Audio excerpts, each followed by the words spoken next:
Hello guys, welcome back to Photography Tamizha YouTube channel. இன்னைக்கு இந்த வீடியோல நம்ம எதை பத்தி பார்க்க போறோம் அப்படின்னா கேமராவை பத்தி கிடையவே கிடையாது. அப்ப எதை பத்தி பார்க்க போறோம் அப்படின்னு பாத்தீங்கன்னா லென்ஸை பத்தி தான் பார்க்க போறோம். ஸோ இப்போ என்கிட்ட ரெண்டு லென்ஸ் இருக்கு. ரெண்டு லென்ஸ் என்னன்னா இது ஒரு டெலஃபோட்டோ லென்ஸ், இது ஒரு பிரைம் லென்ஸ். டெலஃபோட்டோனா என்ன, பிரைம்னா என்ன அப்படின்னு உங்களுக்கு ஒரு டவுட் இருக்கும். ஸோ அதை பத்தி டீட்டெயிலாக இன்னைக்கு நம்ம தெரிஞ்சுக்கலாம். லென்ஸ் வந்து எதுக்கு அப்படின்னு பார்த்தீங்கன்னா லென்ஸ் தான் நம்ம எடுக்கிற ஃபோட்டோவை பிளர்ராக காட்டுறதும் டீட்டெயிலாக காட்டுறதும் எல்லாத்துக்குமே இந்த லென்ஸ் தான் காரணம். அது எப்படி காரணம் அப்படின்னு கேட்டிங்கன்னா இப்போவே நான் எக்ஸ்பிளைன் பண்ணுறேன். ஸோ இந்த கேமரா வந்து இவ்வளோ தான் இருக்குது. இதை நான் வந்து லென்ஸை வந்து ரிமூவ் பண்ணிட்டேன் அப்படின்னா லென்ஸ் வந்து தனியாக வந்துடும், கேமரா வந்து தனியாக வந்துடும். அது வந்து எங்களுக்கு தெரியும் அப்படின்னு நினச்சிங்க அப்படின்னா இந்த பாடி அப்படின்றது டிஎஸ்எல்ஆர் பாடி அப்படின்றது நம்ம உடம்பு மாதிரி, இந்த லென்ஸ் அப்படின்றது நம்ம கண்ணு மாதிரி. ஸோ நம்ம கண்ணு இல்லை அப்படின்னா என்னாகும், நம்ம வேலையெல்லாம் செய்வோம் ஆனால் என்ன நடக்குது அப்படின்னு நமக்கு தெரியாது. ஸோ அந்த பாடி வந்து வேலை எல்லாமே செய்யும், ஆனால் அந்த லென்ஸ் இல்லை அப்படின்னா வெளியே வந்து என்ன நடக்குது அப்படின்னு தெரியாது. ஸோ இந்த லென்ஸை வந்து நம்ம ஜாயின் பண்ணிட்டோம் அப்படின்னா நம்ம நினைக்கிற மாதிரி சூப்பரான ஃபோட்டோஸ் நம்மளால் எடுக்க முடியும். ஸோ ஒரு ஃபோட்டோ வந்து எப்படி இருக்கணும், எவ்வளோ வைடாக இருக்கணுமா இல்லை ஜூம் பண்ணி பேக்ரவுண்டாக பிளர் பண்ணி இருக்கணுமா அப்படின்றத தீர்மானிக்கிறது வந்து இந்த லென்ஸ் தான். ஸோ இன்றைக்கி இந்த வீடியோவில் எத்தனை வகை லென்ஸ் இருக்குது, என்னென்ன டைப்பான லென்ஸ் எல்லாம் இருக்குது, நம்ம கேமராக்கு எதெல்லாம் தேவைப்படும் அப்படின்னு தான் பார்க்கலாம். ஸோ ஃபஸ்ட்டு வந்து நீங்கள் என்ன பண்ணுறீங்க அப்படின்னா நம்ம டிஎஸ்எல்ஆர் சீரிஸோட பழைய வீடியோஸ் எல்லாம் டிஸ்கிரிப்ஷனில் கொடுக்குறேன், மறக்காமல் செக் பண்ணுங்கள். அப்போ தான் இந்த வீடியோ வந்து உங்களுக்கு ரொம்ப கொஞ்சமாவது யூஸ்ஃபுல்லாக இருக்கும். கொஞ்சம் டிஎஸ்எல்ஆர் பற்றி நிறையா இன்ஃபர்மேஷன் கிடைக்கும், அதை வச்சு நீங்கள் சூப்பராக ஃபோட்டோஸ் எடுக்கலாம். ஸோ ஃபஸ்ட்டு வந்து நம்ம ஒரு கிட் லென்ஸ், நீங்கள் கேமரா வாங்கினீங்க அப்படின்னா உங்களுக்கு கிடைக்கிற லென்ஸ் தான் இந்த கிட் லென்ஸு. ஸோ ஃபோக்கஸ் ஆகுதான்னு தெரில பாருங்கள், அவ்வளோ சரி விட்டுருவோம். ஸோ இந்த கிட் லென்ஸில் இந்த கிட் லென்ஸ் இப்படி தான் இருக்கும், சின்னதாக இருக்கும், இப்படி ஜூம் பண்ணலாம். ஸோ இதில் வந்து இருக்கிற டீட்டெயில்ஸ் வந்து நம்ம ஃபஸ்ட்டு பார்க்கலாம். ஸோ இந்த இடத்துல என்ன போட்டிருக்காங்க அப்படின்னா நிக்கோன் அப்படின்னு போட்டிருக்காங்க. இது ஒரு நிக்கோன் கேமரா, ஏஎஃப்எஸ் அப்படின்னு இருக்கு. ஏஎஃப்எஸ் அப்படின்னா இப்போ நான் இங்கே வச்சு வீடியோ எடுக்கிறேன் அப்படின்னா நான் ஃபோக்கஸ் ஆகுவேன், கொஞ்சம் பக்கத்தில் வச்சு எடுத்தாலும் ஃபோக்கஸ் ஆகுவேன். ஆட்டோ ஃபோக்கஸிங் சிஸ்டம் வந்து இதில் இருக்கும், ஓகேவா. அதுக்கப்புறம் வந்து உங்களுக்கு கீழே வந்து ஒரு நம்பர் போட்டிருப்பாங்க. இந்த லென்ஸில் வந்து என்ன நம்பர் போட்டிருக்காங்கன்னா 18 போட்டு அப்புறம் ஒரு கோடு போட்டு 55 mm அப்படின்னு போட்டிருக்காங்க. ஸோ இது எதை வந்து ரெப்ரசன்ட் பண்ணுது அப்படின்னா நீங்கள் வந்து இங்கே வந்து உங்களுக்கு கீழே நம்பர் இருக்கும் 18, அதுக்கப்புறம் ஒரு அங்கே ஸ்டிக்கர் வச்சு மறைச்சிட்டேன், 35, 45, 55 அப்படின்னு இருக்கு. ஸோ இப்போ நம்ம வந்து 18 வைக்கிறோம் அப்படின்னு வச்சுக்கோங்க, இதில் வந்து ஒரு ஒயிட் கலர் டாட் இருக்கும். 18 வைக்கிறோம் அப்படின்னா அது வந்து கொஞ்சம் வைடாக கிடைக்கும். இப்போ நம்ம தள்ளி வைக்கிறோம் அப்படின்னா 55 வைக்கிறோம் அப்படின்னா இவ்வளோ வைடாக கிடைக்கிறது அப்படியே சுருங்கி இந்த அளவுக்கு வந்துடும். இந்த ஃப்ரேமில் இருக்கிறது மட்டும்தான் தெரியும். இப்போ நீங்கள் 18 வச்சிங்கன்னா இவ்வளோ உள்ள ஃப்ரேமில் உள்ளது வந்து உங்களுக்கு தெரியும். 55 வைக்கும்போது கொஞ்சம் ஜூம் பண்ணி இவ்வளோ ஃப்ரேமில் இருக்கிறது வந்து உங்களுக்கு தெரியும். அதுக்கப்புறம் இதில் என்ன போட்டிருக்காங்க அப்படின்னா இதை பற்றி நான் அப்புறமா டீட்டெயிலாக சொல்கிறேன். அதுக்கப்புறம் இதில் என்ன போட்டிருக்காங்க அப்படின்னா 3.5 அப்படின்னு போட்டு ஒரு கோடு போட்டிருக்காங்க. ஒரு கோடு போட்டு 5.6 அப்படின்னு போட்டிருக்காங்க. நம்ம ஆல்ரெடி பார்த்த அப்பர்ச்சர் வீடியோலாம் நான் சொல்லியிருந்தேன், உங்கள் லென்ஸ் வந்து லார்ஜஸ்ட் வேல்யூ ஆஃப் அப்பர்ச்சர் இருந்தால் மட்டும்தான் அது பேக்ரவுண்டு பிளர் ஆகி சூப்பரான ஃபோட்டோஸ் வந்து கிடைக்கும். லார்ஜஸ்ட் வேல்யூனா 1.4, 1.8, 2.8 இதெல்லாம் வந்து லார்ஜஸ்ட் வேல்யூ ஆஃப் அப்பர்ச்சர் அப்படின்னு நான் சொல்லியிருந்தேன். ஸோ இதில் வந்து 3.5 அப்புறம் ஒரு கோடு பாட்டு 5.6 போட்டிருக்காங்களே, இதை வந்து எது ரெப்ரசன்ட் பண்ணுது அப்படின்னு கேட்டிங்கன்னா நீங்கள் 18 வச்சிங்க அப்படின்னா இந்த பக்கம் பார்த்துக்கோங்க, 18 55 போட்டிருக்கா. ஸோ இங்கிட்ட வந்து 3.5 5.6 அப்படின்னு போட்டிருக்கு.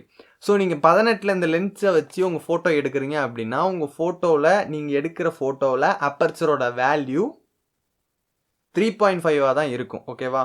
18 mmல நீங்கள் வச்சு ஃபோட்டோ எடுக்கிறீங்க அப்படின்னா உங்கள் அப்பர்ச்சரோட வேல்யூ 3.5 தான் இருக்கும். இதனால் என்ன அட்வான்டேஜ்னா பேக்ரவுண்டு எக்ஸ்ட்ராவாக பிளர் ஆகும், ஷாலோ டெப்த் ஆஃப் ஃபீல்ட் கூடும். அது மட்டும் இல்லாமல் நிறைய லைட் சோர்ஸ் உள்ளே வரும்.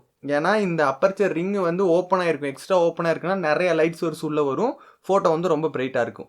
அதுவே நம்ம 55 வச்சு ஜூம் பண்ணோம் அப்படின்னா இங்கேருந்து இப்படி தள்ளி வந்து ஜூம் ஆகும். ஜூம் ஆகுறது அப்படின்னா உங்களுக்கு சொல்ல வேண்டிய தேவையில்ல, ஜூம் ஆகுதுன்னா கொஞ்சம் பக்கத்தில் போகிறது, ஓகேவா. ஸோ அதில் 55 வச்சு எடுக்கும்போது 5.6 தான் நமக்கு வந்து அப்பர்ச்சரோட வேல்யூ கிடைக்கும். இதனால் என்னென்னா ஃபோட்டோ வந்து கொஞ்சம் டார்க் ஆகும், அது மட்டும் இல்லாமல் பேக்ரவுண்டு பிளர் ஆகிறது வந்து கொஞ்சம் கம்மியாகும். ஆனால் நம்ம ஜூம் பண்ணுறதுனால பேக்ரவுண்டு பிளர் வந்து கொஞ்சம் எக்ஸ்ட்ரா தான் நமக்கு கிடைக்கும். அது வந்து ரெண்டாவது விஷயம், நம்ம இந்த பேக்ரவுண்ட் பிளர் பண்ணுற வீடியோஸ் வந்து நம்ம பார்க்கலாம். ஸோ இப்போ வந்து இந்த கிட் லென்ஸை பற்றி உங்களுக்கு தெரிஞ்சிருக்கும். இதை வச்சு நீங்கள் ஒரு வைட் ஆங்கிள் ஃபோட்டோவும் எடுக்கலாம், ஒரு டெலஃபோட்டோவும் எடுக்கலாம். ஸோ அடுத்து வந்து ஃப்ரேம் லென்ஸ்னா என்னன்னு பார்க்கலாம். ஃப்ரேம் லென்ஸ்னா என்னன்னு பார்க்கறதுக்கு முன்னாடி ரெண்டு விஷயங்கள் சொல்லிடுறேன். உங்களோட கேமராவோட லென்ஸ் வந்து டிஃப்ரெண்ட் படும். ஏன்னா ஒரு ஃபுல் ஃப்ரேம் கேமரா கெனான் கேமராவில் நீங்கள் ஒரு ஃபுல் ஃப்ரேம் கேமரா வச்சுருக்கீங்க அப்படின்னா உங்களோட லென்ஸ் வந்து வேறு மாதிரி இருக்கும். சாதாரண பேசிக் கேனன் கேமராவில் ஒரு லென்ஸ் வாங்குறீங்க அப்படின்னா அந்த லென்ஸை வந்து நம்ம வந்து ஃபுல் ஃப்ரேம் கேமரா வந்து போட முடியாது. ஸோ வாங்கும்போது அதை வந்து நீங்கள் கேட்டு வாங்குங்க. ஃபுல் ஃப்ரேம் கேமராக்குள்ள லென்ஸில் வந்து ஒரு மாதிரி ரெட் கலர் டாட் இருக்கும். பேசிக் கேமராவில் வந்து ஒரு ஒயிட் கலர் கோடு மட்டும்தான் இருக்கும். ஸோ அதை வந்து நோட் பண்ணிக்கோங்க. ஸோ லென்ஸோட வேரியண்ட் நம்ம அஃபோர்டபுளாக நம்மளால் வாங்க முடியல. லென்ஸோட வேரியன்ட்ஸ் என்னென்னு பார்த்தீங்கன்னா, ஒன்று வந்து வைட் ஆங்கிள் லென்ஸு, 2 வந்து prime lens. Prime lens means prime lens, wide angle normal lens, அதுக்கப்புறம் வந்து டெலஃபோட்டோ லென்ஸ் அப்படின்னு சொல்லுவாங்க. இதை சிம்பிளாக சொல்லணும் அப்படின்னா, வைட் ஆங்கிள் லென்ஸ் அப்படின்னு நீங்கள் எடுத்துக்கிட்டிங்கன்னு வச்சுக்கோங்க. வைட் ஆங்கிள் அப்படின்னா நமக்கு தெரியும். ஸோ இருக்கிற இடத்த நல்ல வைடாக காட்டுறது. இப்போ நம்ம ஃபோனில் ஒரு ஃபோட்டோ எடுத்தோம் அப்படின்னா எவ்வளோ இடம் வந்து கவர் ஆகும். ஸோ நீங்கள் இந்த வைட் ஆங்கிள் லென்ஸை போட்டு ஃபோட்டோ எடுத்திங்கன்னா அதே மாதிரி உங்களுக்கு நிறையா ஸ்பேஸ் வந்து கவர் ஆகும். அப்பர்ச்சரோட வேல்யூவும் லார்ஜஸ்ட் வேல்யூவாக இருக்கும். அதனால் வந்து சூப்பரான பிளரான ஃபோட்டோஸ் எடுக்க முடியும். பிளரான ஃபோட்டோஸ் எடுத்தாலுமே நமக்கு நிறையா ஸ்பேஸ் வந்து கவர் பண்ணிக்கலாம். ஸோ இந்த வைட் ஆங்கிள் லென்ஸ் எதுக்கெல்லாம் தேவைப்படும் அப்படின்னு பார்த்தீங்கன்னா, ஸ்ட்ரீட் ஃபோட்டோகிராஃபிக்கு தேவைப்படும். அதுக்கப்புறம் ஒரு வெட்டிங்க்கெல்லாம் சில டைம் தேவைப்படும். ஒரு கொஞ்சம் சர்ஃபேஸில் இருக்கிறவங்கள வச்சு ஃபோட்டோ எடுக்கணும் அப்படின்னா நீங்கள் ஒரு வைட் ஆங்கிள் லென்ஸை போட்டிங்கன்னா நிறைய பேர் கவர் பண்ணி நம்ம ஃபோட்டோ எடுக்கலாம். ஸோ இது வந்து 24 இருக்குது, 13 இருக்குது, 18 இருக்குது, அப்படி நிறைய டைப் இருக்குது. ஆனால் இந்த வைட் ஆங்கிள் லென்ஸ் எல்லாமே விலை கொஞ்சம் கூடும். ஸோ அதை வந்து நோட் பண்ணி வச்சுக்கோங்க. ஸோ அதுக்கப்புறம் நம்ம பார்க்க போகிற லென்ஸ் என்னென்னு பார்த்தீங்கன்னா, ப்ரைம் லென்ஸ் அப்படின்னு சொல்லுவாங்க. ஸோ இந்த ப்ரைம் லென்ஸ் எதுக்கு அப்படின்னு கேட்டிங்கன்னா, என் கையில் ஒரு ப்ரைம் லென்ஸ் இருக்குது. இது ஒரு 50mm ப்ரைம் லென்ஸ். இப்போ நம்ம சாதாரணமாக முதல்ல பார்த்த இந்த கிட் லென்ஸ் இருக்குது பாருங்கள். இதில் வந்து ஜூம் பண்ணுற ஒரு ஆப்ஷன் இருக்கும், ஃப்ரண்டில் வந்து ஃபோக்கஸ் பண்ணுறதுக்கு ஒரு ஆப்ஷன் இருக்கும். ஓகேவா? அதே மாதிரி இந்த ப்ரைம் லென்ஸில் இருக்காது. ஏன்னா இது வந்து ஃபிக்ஸடாக இருக்கும். ஃபோக்கல் லென்த் வந்து ஃபிக்ஸடாக இருக்கும். 50mm ப்ரைம் லென்ஸ் வாங்குறீங்க அப்படின்னா உங்களுக்கு 1.4 அப்பர்ச்சரோட இருக்கிற லென்ஸும் இருக்குது, 1.8 இருக்கிற அப்பர்ச்சர் இருக்கிற லென்ஸும் இருக்குது. இதோட அட்வான்டேஜ் என்னென்னு பார்த்தீங்கன்னா, பேக்ரவுண்டு வந்து ஷாலோ டெப்த் ஆஃப் ஃபீல்டு நமக்கு சூப்பராக கிடைக்கும். அதனால் வந்து பேக்ரவுண்டு பிளர் ஆகிற சூப்பரான ஃபோட்டோஸ் வந்து நம்மளால் எடுக்க முடியும். ஆனால் இதில் இருக்கிற டிஸ்அட்வான்டேஜ் என்னென்னு பார்த்தீங்கன்னா, அந்த லென்ஸ் மாதிரி நம்மளால் ஜூம் பண்ண முடியாது. நம்ம என்ன பண்ணணும்னா, இந்த ஃபோக்கஸ் ரிங் அட்ஜஸ்ட் பண்ணி நம்ம பக்கத்தில் போகணும். நமக்கு சப்ஜெக்ட் வந்து ஃப்ரேம்குள்ளே எவ்வளோ வேணுமோ அதுக்கேற்ற மாதிரி நம்ம பக்கத்தில் போய் ஃபோட்டோ எடுத்தால் மட்டும்தான் நீங்கள் நினைக்கிற மாதிரி ஃப்ரேம் வந்து வரும். மற்ற லென்ஸில் ஜூம் பண்ணி எடுக்கலாம், இதில் வந்து ஜூம் பண்ண முடியாது. இது வந்து ஃபிக்ஸடாக இருக்கும், நம்ம வந்து பக்கத்தில் போய் எடுக்கலாம். ஸோ இந்த 50mm ப்ரைம் லென்ஸில் எல்லாம் என்ன அட்வான்டேஜ்னா, சூப்பரான பொக்கே எஃபெக்ட், அதாவது பேக்ரவுண்டு சூப்பராக பிளராக இருக்கிற ஃபோட்டோஸ் எடுக்கலாம். இது வந்து 50mm இருக்குது, 35mm வந்து அது வந்து வைட் ஆங்கிள், 50mm, அதுக்கப்புறம் 85mm, அப்புறம் 135, இப்படி நிறைய லென்ஸ் இருக்குது. நம்மளால் வாங்க முடிகிற லென்ஸ் என்னென்னு பார்த்தீங்கன்னா 50mm வாங்கலாம், ஒரு 10,000 பட்ஜெட் தான் வரும். அதுக்கப்புறம் ஒரு 85 வாங்கும்போது ஒரு 30,000 வரும். 135 ஒரு 50,000-60,000 வரும். ஸோ நீங்கள் செக் பண்ணிக்கோங்க. நீங்கள் ப்ரைம் லென்ஸ் வாங்குறீங்க அப்படின்னா உங்களுக்கு வந்து நீங்கள் நினைக்கிற மாதிரி பேக்ரவுண்டு பிளர் ஆகிற சூப்பரான ஃபோட்டோஸ் வந்து எடுக்க முடியும். ஸோ அதுக்கப்புறம் நம்ம பார்க்க போகிறது என்னென்னா ஜூம் லென்ஸ். என் கையில் இருக்கிறது வந்து ஜூம் லென்ஸ். இது வந்து ஒரு 55 to 200 அப்படின்னு இருக்கிற லென்ஸு. இது வந்து நான் முதல்ல சொல்லியிருந்தேன் 55னா ஃபஸ்ட்டு நம்ம நார்மலாக இருக்கும்போது 55ல் இருக்கும். நம்ம 200mm வரை ஜூம் பண்ணிக்கலாம்.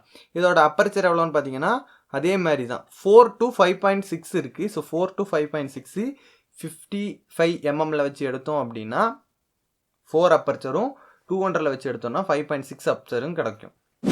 ஸோ அந்த ஜூம் லென்ஸ் எதுக்கு ப்ரோ, என்ன அட்வான்டேஜ் அப்படின்னு கேட்டிங்கன்னா, நம்ம ஒரு ஃபோட்டோ எடுக்கும்போது நம்ம ஜூம் பண்ணி எடுத்தோம் அப்படின்னா சப்ஜெக்ட் வந்து நம்ம பக்கத்தில் இருக்கிற மாதிரி தெரியும். ஸோ அதனால் என்ன ஆகும் அப்படின்னா பேக்ரவுண்ட் வந்து எக்ஸ்ட்ராவாக பிளர் ஆகும், பார்க்குறதுக்கே சூப்பராக இருக்கும். ஆனால் வந்து நீங்கள் வந்து உங்களுக்கு அப்பர்ச்சர் வந்து இதில் 5.6 தான் இருக்குது. நீங்கள் ஒரு வெள்ளை கலர் லென்ஸ் எல்லாம் பார்த்துருப்பீங்க. இந்த வெள்ளை கலர் லென்ஸ்ல எல்லாம் வந்து அப்பர்ச்சர் வந்து 2.8ல் இருக்கும்.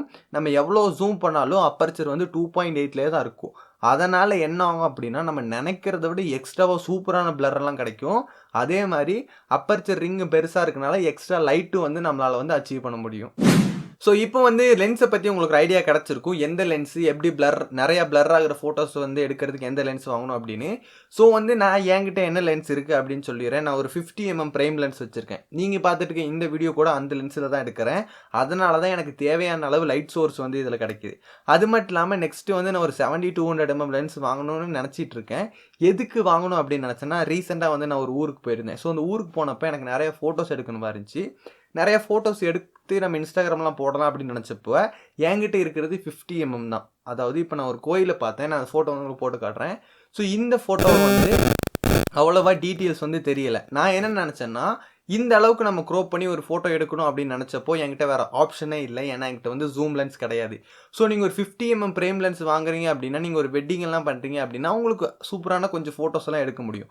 ஆனால் நீங்கள் ஒரு ஜூம் லென்ஸ் வாங்கி வச்சுக்கோங்க. ஜூம் லென்ஸ் வாங்குறீங்க அப்படின்னா நம்ம என்ன வந்து மைண்டில் நினைக்கிறோமோ நமக்கு தேவையான அளவு நம்ம ஜூம் பண்ணி சூப்பரான ஃபோட்டோஸ் எடுக்க முடியும். ஸோ நமக்கு தேவையான 2 லென்ஸ் மட்டும்தான். ஒன்று வந்து ஒரு 50mm இருக்க ஃப்ரேம் லென்ஸு. நீங்கள் எந்த லென்ஸ் வாங்காட்டியும் பரவாயில்ல, இந்த 50mm ஃப்ரேம் லென்ஸ் வாங்கிக்கோங்க. ஏன்னா இது வந்து பட்ஜெட்டாக கொஞ்சம் கம்மியாக தான் இருக்கும். அதுக்கப்புறம் வந்து ஒரு 70-200 இருக்கிற கெனானில் ஒரு ஒயிட் லென்ஸ் இருக்குது. அதை நான் வாங்கணும்னு நினச்சிட்டு இருக்கேன். உங்களுக்கு எந்த லென்ஸ் வேணாலும் வாங்கிக்கோங்க. ஸோ அதுக்கப்புறம் நெக்ஸ்ட் ஸ்டெப் என்னன்னு பார்த்தீங்கன்னா, நீங்கள் ஒரு வைட் ஆங்கிள் லென்ஸ் வாங்க. ஏன்னா நீங்கள் ட்ராவல் பண்ணுறீங்க, இல்லைனா வேற எங்கேயாவது போகிறீங்க, உங்களுக்கு நிறைய ஃபோட்டோ எடுக்க, இப்போ மக்கள்லாம் இருக்கிற இடத்துல நிறைய ஃபோட்டோ எடுக்க பிடிக்கும் அப்படின்னா, நீங்கள் ஒரு வைட் ஆங்கிள் லென்ஸ் வாங்கினீங்க அப்படின்னா நமக்கு நிறைய இடம் கிடைக்கும். அதனால் நிறைய டீட்டெயிலான ஃபோட்டோஸ் வந்து எடுக்க முடியும். ஸோ என்ன ஃப்ரெண்ட்ஸ், இந்த வீடியோவில் வந்து லென்ஸ் வந்து எதுக்கு, என்னென்ன டைப் லென்ஸ் இருக்குது, அதெல்லாம் எப்படி வந்து வேலை செய்யுது அப்படின்னு எனக்கு புரிஞ்சிருக்கும். மறக்காமல் நம்ம DSLR சீரீஸில் பழைய வீடியோஸில் பாருங்கள், டிஸ்கிரிப்ஷனில் கொடுக்குறேன். நெக்ஸ்ட் ஒரு சூப்பரான வீடியோவில் சந்திக்கிறேன். அது வரைக்கும் நம்ம சேனல் லைக் பண்ணி சப்ஸ்கிரைப் பண்ணுங்கள். DSLR சீரீஸ் வீடியோ ஃபஸ்ட்லேருந்து பார்த்தீங்க அப்படின்னா நீங்களும் உங்கள் ஃபோட்டோகிராஃபி ஸ்கில்லை சூப்பராக இம்ப்ரூவ் பண்ணிக்கலாம்.